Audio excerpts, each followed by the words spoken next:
ChessDiagnostic. Hello everybody, and welcome to day 24 of 28 Days to Better Chess Tactics.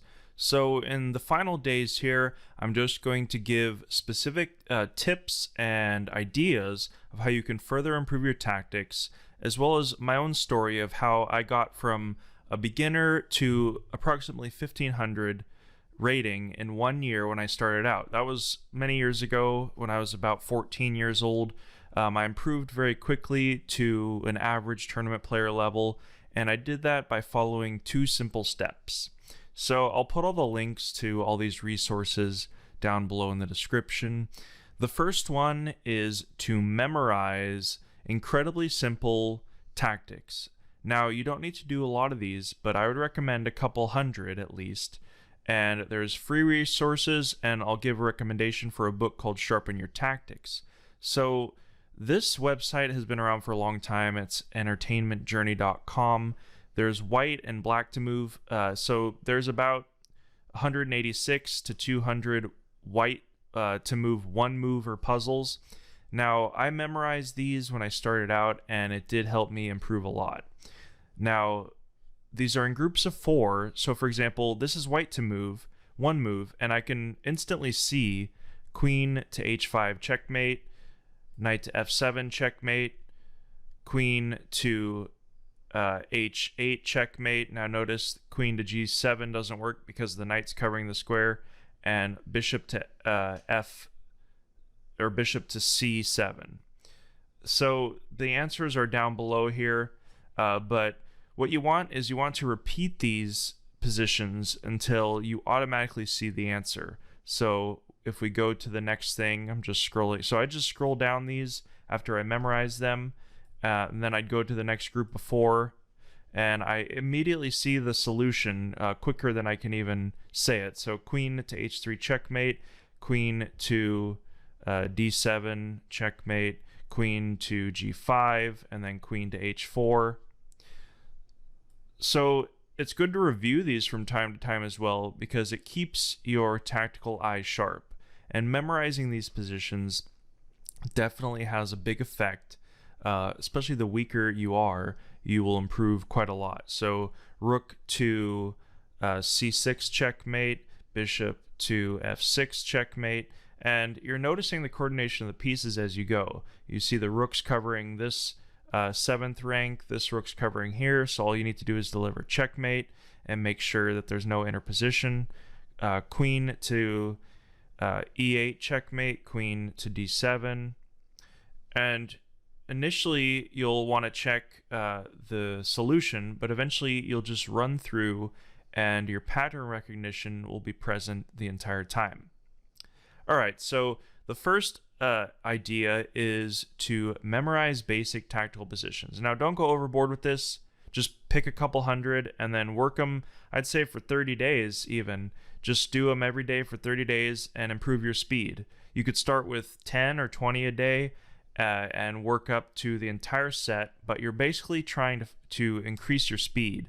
Eventually you want to be able to do the entire set in 10 minutes or so, and you just rush through them after you've memorized the solutions. You can do this with these free positions or a book called Sharpen Your Tactics. The first 500 positions are arranged from very easy to medium difficulty in the first 500 positions, and it's an excellent book.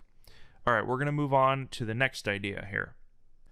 So the second idea is to study chess miniatures. So 2 ideas is memorize basic tactics until you can recognize them instantly, increasing your speed, and to study chess miniatures. So these 2 study methods are the only 2 methods I use to go from beginner to 1500 level, an average tournament player. And what I would do is I would pick 1 to 2 miniatures, and I would focus on playing like a normal game, but you're very tactically aware from the first move. So in this example miniature, we're white, and we start off with e4, e6. Now what do you want to play here? You want to play d4, and we get the French defense. So you'll face this normal opening in lots of games. So what do you want to do next? Of course, you want to develop your knights. So you can play knight to c3, If the bishop comes out, this is a standard opening. But when you're studying a miniature, you already know ahead of time that it's going to be very tactical, and there's going to be a lot of attacking moves, and you'll have the chance to win early on. Now, there's really no use to studying complicated endgames, complicated tactics, very strategical games, when you're not strong enough to really even utilize those ideas in your own games. Mostly, you're looking for tactical shots early in the game, and this trains you to look for all the forcing moves from the very first move, as well as play a normal game. Because sometimes you can get into tactics and you're looking for variations to calculate when there are none. But for example, we want to develop our bishop. Now, this isn't the strongest move or the most normal move, but it makes logical sense. We're protecting the c3 knight from allowing black to double our pawns, so if he takes the knight, we'll just take with the bishop. So the pawn takes. What do we want to do here? Notice from step 1 that black's threatening the pawn. So black already has some threats, but he just took one of our pawns, so we want to capture this pawn. Well, we could bring the knight in, but then that blocks our bishop. Another option is queen to g4, threatening the g7 pawn as well as to take our pawn back. But then we need to calculate what happens if the queen takes the pawn. So if we play queen to g4, the queen can take the pawn, and now he's covering the g7 square, but we're able to get an attack after we queenside castle. And now black, it's not exactly lost for black, but he has some difficulty. If he keeps taking pawns, then actually we just keep developing our pieces or take the e4 pawn. And so we can work on our evaluation during game positions. And this is what happened in the game. So immediately we can see that black has made a mistake by threatening the queen, but also not developing his pieces and weakening his king side. So in addition to improving our tactics, we're improving our understanding of activity as well as attack. So what would you play here? And you want to look at every move. We could check, but then he could just play g6, attacking our queen again. We could move the queen simply, but now he can just develop his knight after that, so we just gave black a tempo. We want to find a forcing variation. Now notice that the rook is in line with the queen, so we could find some discovery with our bishop. For example, if we play bishop to g5, now we're threatening a check, and if the queen takes the rook, then we just take back with our queen. So it's not some sacrifice where black ends up taking our queen on g4 with his pawn at the end of a line. Our queen can move back, and that's winning for us. So the queen has to move. Now, if he takes with the pawn here, that's possible, but after we take, then we're threatening the bishop. If the bishop comes back to try to cut off the rook, then we just take on e4, and we definitely have a better position. So you can see in miniatures, it's not always going to be an easy win. You're still having to think as you would in a normal game. You're looking for normal developing moves, you're looking for attacking ideas, and you're looking for mistakes from the opponent, because the only way you could win early on in a game is by a mistake from your opponent. So we'll play the move that black played, queen to e5. Now our queen is still threatened, but we want to look at all the forcing moves. We have a check by the queen, black would just play g6, but we also have a check by the rook, preventing black from castling, activating our rook. So we'll look at that. Rook check, the king comes up, and now what do we have? It looks like we can draw up some kind of attack, and we'll look for forcing moves. Now, knight to f3 attacks the queen. If the pawn takes, which is actually what's recommended by the computer, we'll take the bishop, and actually it's equal here. If the knight develops and we take with the rook, then actually it's losing because the queen comes and we have to bring our knight back, allowing black to take our queen. So we'd evaluate that variation as well. You can see it can get very complicated early on, even in these miniatures.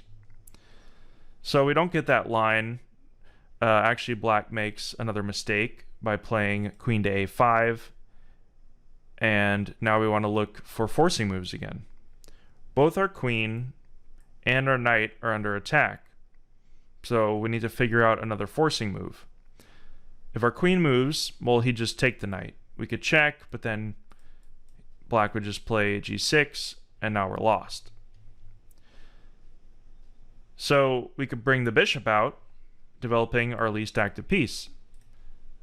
Alright, so we develop our bishop, and now we're threatening a checkmate in 2, as well as cutting off the coverage of the queen on the e5 square. Now if he takes our queen, we have a checkmate in 1. If he takes the knight, then we have a checkmate in 2.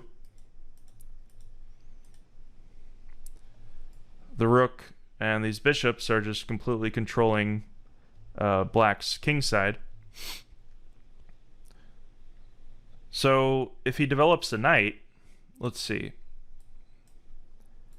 Knight to c6, cutting off the bishop.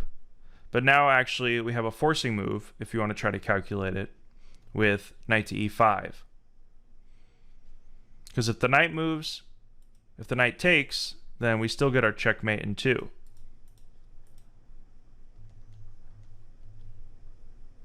And otherwise, the king can't move anywhere. The bishop's controlling, the rook's controlling all the squares, and the knight's hitting the king.